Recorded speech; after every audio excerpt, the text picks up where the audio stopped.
So when we first moved here from up north about 8 years ago, one of the first things that I did was start planting. Um, this was one of the first things that I planted, which was a seed from a mango that I got from my aunt's house over in Port St. Lucie. So this is a seedling. And what I love about this tree is that it actually has a story to tell, because after it was planted and it started to grow, a couple years later, what happened? What always happens in Central Florida, we got a hard freeze. And so this baby died back. It was about this tall, and it died all the way down to here. So if you can see here where it has sort of two trunks, that's how far it died down. And then it came back. And then what happened? A couple years later, Hurricane Matthew came blowing through, and this baby got uprooted. Not once, but 3 times over the course of a couple of days.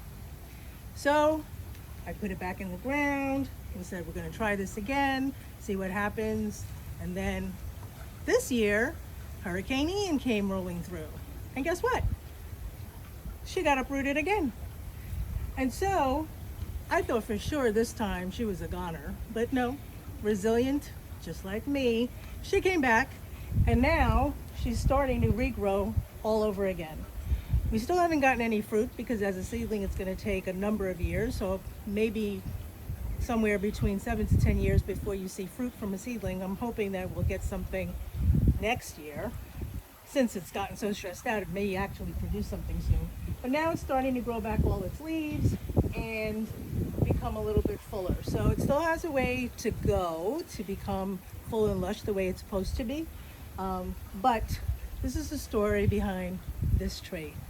And I just wanted to share that with you because I think it's important to note that sometimes you think something's going to die and it may look like it's dead, but then it comes back to life. So that ends this episode of Make It Grow.